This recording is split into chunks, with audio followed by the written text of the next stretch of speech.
Dashboard, moi drodzy, witam Was w kolejnym odcinku, takim kręconym od tyłu, muszę Wam powiedzieć. Jesteśmy u mnie na podwórku, przede mną i przed Wami stoi Blazer R8 w kalibrze 223 z krótką lufą. A czemu, to się dowiecie później. Dlaczego takiego wybrałem? To jest, uzupełnił moją szafę teraz niedawno, został zakupiony jako nowy. Założony na tym mamy Senopexa S10, najnowszego, z dalmierzem tutaj, widać, żeby tam nie było zaraz komentarzy, to zobaczycie, że pusty, rozładowany. Odciągnęliśmy zamek do tyłu. Wstawiony jest on najnowszy Pastorał Primosa, Primos Apex się nazywa, pełni automatyczny, zobaczcie, można go sobie tutaj ustawiać tak jak potrzebujecie. Nie jest to tani pastorał, możecie go znaleźć u nas na stronie. Senopexa również możecie znaleźć na stronie, możecie znaleźć montaż łuszczka na stronie. Broni nie mamy, ale mamy osady do blazera karbonowe. Na szyi mam Falcona z firmy Hig Micro. Falcon, moi drodzy, FQ50, czyli ten najwyższy model, wy go już znacie, on był przeze mnie testowany, tam było sporo nagrań z niego. I w ręce trzymam wabik. Wabik z Gunbrokera, uwaga. Czyli tutaj mamy typowe kniazienie zająca. W kieszeni mam jeszcze jeden wabik, słuchajcie, też z Gunbrokera. Pisk myszy, którą też znacie. Rewelacyjny wabik. Ja uważam, że jeden z lepszych pisków myszy na rynku. Ale w dniu wczorajszym, ponieważ jest, tak jak mówiłem, odcinek jest kręcony jakby troszeczkę od tyłu. Wczoraj miałem chwilę czasu, że tak powiem. Pogoda była bardzo wietrznie, teraz już ten wiatr ustał, ale pogoda wiało strasznie i postanowiłem się wybrać na polowanie na lisy. Zabrałem ze sobą ten wabik, którego było bezsensowne zabieranie, ponieważ w trakcie polowania wiatr wiał na poziomie 70-80 km na godzinę, więc wybrałem wabik kniazienie zająca miechowy, który jest bardzo głośny i to przyniosło efekt. Jaki efekt, to zobaczycie za chwilę w dalszej części materiału. No i też materiał będzie troszeczkę, jak zacząłem go sobie składać, słuchajcie, zacząłem go zgrywać Senopexa, bo wszystko nagrywałem Senopexem, a byłem sam, więc mi tak nasunęło się, że wyszedł trochę w stylu amerykańskim. Dlaczego? Dlatego, że tak jak Wam wspomniałem, byłem absolutnie sam. Wybrałem się na dwa rewiry, które zresztą tutaj niedaleko stąd już widzę. U mnie w obwodzie polnym. Wybrałem się typowo na drapieżniki. Jak dobrze wiecie, ustawa się zmieniła, prawo się zmieniło. Możemy polować na drapieżniki z noktowizją, termowizją, również tradycyjnie. Możemy polować również używając dubeltówki. No natomiast postanowiłem pojechać zobaczyć, jaka jest reakcja lisów w tej chwili, ze względu na to, że idzie cieczka. Ta cieczka się zacznie lada chwila, więc te lisy powinny być bardzo aktywne. Nie mamy pokrywy śnieżnej w ogóle, jest ciepło. Wczoraj była temperatura około 6 stopni, wiał silny wiatr, jak Wam wspomniałem wcześniej. No i też ja uważam, że polowanie na lisy powinno być w tej porze roku bardzo intensywne, ale to Wam opowiem na koniec. No i co? I nagrywałem głównie Senopexem. Dorzucę Wam do tego odcinka kilka jeszcze ujęć Senopexa S10. Głównie chyba jeleni, może jakieś dziki tam też mam ponagrywane. Zobaczycie. I pokażę Wam, jak to polowanie mi wyszło. Moi drodzy, musicie mi wybaczyć, dlatego że z racji tego, że tak jak Wam wspomniałem, byłem sam, do obserwacji używałem Falcona. Kamery w ogóle nawet nie zabrałem, od razu wam mówię. I te lisy były tak agresywne, one tak reagowały na wabik, że niektóre tam będzie chyba, nie wiem jak mi się to udało wszystko później, jak uda się to wszystko zmontować, ale nagrywałem głównie Senopexem, ponieważ nie byłem tu w stanie, słuchajcie, tu wabicie, tu macie broń w dobrym pastorale do polowania stacjonarnego na drapieżniki, na wab, co chyba do tego jest ten pastorał stworzony. Chyba tutaj producent miał na myśli to, żeby właśnie do tego stworzyć ten pastorał, bo on jest dosłownie do tego przewidziany w 100%. Broń stoi sobie całkowicie sama. Wabicie, obserwujecie, tutaj macie sprzęt cały włączony, jak potrzeba to po prostu już opuszczacie spoter na szyi na brzuch i zaczynacie używać tylko celownika. Natomiast mi było ciężko nagrywać, słuchajcie, spoterem, wabić, jeszcze do tego Senopexem, więc skupiłem się już tylko na nagrywaniu samych strzałów. Udało mi się kilka lisów upolować, zaraz zobaczycie. Ale tak jak powiem, one były tak intensywnie reagowały na wabik, tak agresywnie, że niektóre lisy, i włączałem dalmierz, praktycznie chyba przy każdym strzale jest włączony, bo go nie wyłączałem. Niektóre strzały były na 40 metrów, niektóre na 50, na 60, niektóre były na około 100. ale powiem Wam, że no reakcja tych lisów była niesamowita. Jakość obrazu w S10 jest żyleta, zobaczycie sami i też od razu Wam powiem, zwróćcie uwagę, moi drodzy, na to, pamiętajcie o tym, nie zwróćcie uwagi, tylko pamiętajcie o tym, że to, co widać tutaj bezpośrednio, w moim odczuciu jest 2 razy lepsze niż to, co widzicie na ekranie swojego komputera, tak? Czy smartfona, więc tutaj dystans do lisa, gdzie powiększenie wyjściowe w Senopexie S10 jest 5,5, dystans 150-200 metrów to już jest żaden dystans, totalnie. Włączacie obraz w obrazie, celujecie górnym ekranem i naprawdę nie stanowi to wielkiego problemu, aczkolwiek ja nie musiałem tak daleko strzelać. Większość tych lisów było strzelone na dystansie do 100 metrów. No i co? Zaproszę Was teraz na krótki materiał, żebyście zobaczyli, jak z tego Senopexa to samo polowanie wyszło. Wiemy oczywiście, że zaraz się posypią komentarze, że jakie to polowanie na lisa, to trzeba polować z dubeltówką, wziąć sobie wabik w ciągu dnia, przywabić i tak dalej. Natomiast powiem Wam tak, strzeliłem 7 lisów, powinienem strzelić 9, 2 strzelałem, bo nie wiem, bo przespałem, bo było coś nie tak, bo jakoś to wyszło nie za ciekawie, natomiast widziałem 18, polując 4 godziny na 2 rewirach o powierzchni około 500 hektarów, no w tych granicach powiedzmy, więc stan lisa jest zadowalający u nas. No i powiem Wam, że trzeba będzie to powtórzyć. Zostały mi w odstrzale na tym obwodzie 3 lisy, ale chyba nie będzie problemu z dopisaniem. Jeszcze mamy tutaj inne obwody, na których również możemy polować i trzeba będzie się za te lisy wziąć i troszeczkę je przed wiosną, przed lęgami, przed wykotami zredukować, bo tego lisa jest dużo. Więc można polować oczywiście z dubeltówką, można tradycyjnie. Miałem też taki pomysł, żeby wziąć tutaj 2 jednostki broni, w jednym wrzucić tak typowo nowocześnie, czyli pastorał Primosa, do tego repetier, syntetyku, termowizja, a obok postawić na drewnianym pastorale kniejówkę, śród, kula, luneta tradycyjna. Natomiast tak jak najbardziej można polować, tak strzelony lis smakuje zupełnie inaczej. Natomiast ja na to patrzę z punktu widzenia gospodarczego, więc chciałbym, żeby tych lisów było jak najmniej. Więc no pierwszy wyjazd 4-godzinny prawie chyba, byłem 4 godziny w łowisku, gdzieś tak. No przyniósł efekt fajny, więc zobaczycie sami. Ja czekam też na Wasze komentarze, jak Wam się podoba taka forma odcinka, ponieważ tam nie będzie gadania żadnego. Podłożę jakąś muzykę w trakcie składania, podłożę oczywiście efekt strzału, bo byłby cały czas szum, więc jakoś tam tym dźwiękiem zrobimy tak, żeby było ładnie. Natomiast czekam na Waszą opinię.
Moi drodzy, jak widzicie, pokot wczorajszego polowania 4-godzinnego, upolowanych 7 rudzielców, powinno być 9. Tak jak mówię, 2 nie strzelałem, bo zawaliłem ja, natomiast 7 to i tak jest bardzo dobry wynik.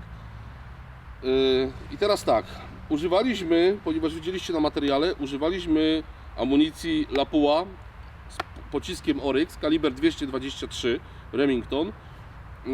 Na temat kalibru amunicji powiem Wam w następnym odcinku, ponieważ wybieramy się na sarny kozy. Oprócz Senopexa na ten sztucer przystrzelałem jeszcze V8, więc przerzucimy, pójdziemy na dzienne polowanie i tam sobie pogadamy więcej na ten temat. Natomiast co do samego polowania, co do samego używania, celownik, no jak ja to mówię, to w zasadzie to jest slogan Mariusza, oko Boga, więc niech będzie oko Boga.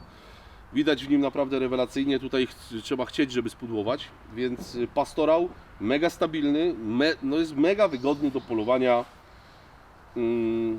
w ten sposób, jeżeli polujemy na lisy z wabikiem. Polujemy w terenie otwartym, czyli strzelamy na dystansie pod 150-200 metrów, jeżeli ktoś się czuje na siłach. Broń jest strasznie stabilna. Wabik ja używałem potocznie zwanego Predatora, czyli wabik miechowy, on jest mega skuteczny, te lisy reagują super na ten wabik. Do podciągania używam myszy, ale wczoraj nie używałem, bo jak wiecie wiało. Natomiast do obserwacji miałem tego Hika z obiektywem 50, tutaj będziecie widzieć obiektyw 50, czyli duży. Dlaczego? Dlatego, że w dobrej termowizji, jeżeli używamy ją na polach, to potrzebujemy określić przy polowaniu na drapieżniki, czy punkt, który nam się wyświetli w termowizorze na dystansie 150-200 metrów, czy to jest na pewno zając, czy to jest lis. W FQ50 widzicie od razu powiększenie wyjściowe 3,3 optyczne. Ja od razu na 200 metrów widzę, czy to jest lis, czy to jest zając. Jeżeli wabicie, no to wiadomo, po zachowaniu, po ruchach, to od razu widać, można bez problemu rozpoznać. Jeżeli spotter jest troszeczkę z mniejszym obiektywem, no trzeba więcej czasu poświęcić na określenie, moi drodzy, czy jest to lis, czy jest to zając, ponieważ zające reagują strasznie też na wabik intensywnie, idą z pomocą rannemu koledze. No i co? Uważam, że pokot dobry, nie powiem, jeden z lepszych. Miałem chyba, raz mi się udało dwucyfrówkę wykręcić, chyba 2 albo 3 lata temu. Natomiast myślę, że na pewno się wybierzemy jeszcze raz. Być może wybiorę się z kimś, wezmę Michała, albo że Mariusza, żeby ktoś nagrywał obok, jeszcze powiedzmy tym Falconem na przykład, bo wtedy będziemy mieli obraz jakby z 2 termowizorów. No i co Wam mam powiedzieć? Dla mnie polowanie udane. Czekam jeszcze raz, mówię, na Wasze komentarze, czy forma takiego odcinka, taki trochę inny nam wyszedł, ale myślę, że sporo Wam powiedziałem. Opowiedziałem Wam na temat sprzętu, jaki używałem, na temat samego polowania wabików. Wszystko oprócz broni macie na naszej stronie sudeckaostoja.com, czyli spotery, celowniki, wabiki, pastorały, no praktycznie wsio. Można wchodzić, oglądać. No i chyba to by było na tyle, także mi się wydaje, że w następnym odcinku zobaczycie już odcinek typowo z polowania z tym samym sztucerem. 223 będziemy polowali i będziemy polowali z lunetą z Zeissem V8. Już w ciągu dnia polować będziemy na sarny, więc wybierzemy się typowo na polowanie z podchodu. Nam zostało tych saren kilka jeszcze do strzelenia, mamy koniec roku, więc nie wiem, wybiorę się z Michałem, nawet dzisiaj jest fajna pogoda, zobaczymy jaka będzie sytuacja, bo trochę mokro jest w polu, ale jakieś łąki czy coś można się wybrać i poszukać kozy, koźlaka. Mam nadzieję, że coś z tego wyjdzie. Ja Wam mówię do zobaczenia w następnym odcinku i dasz gór.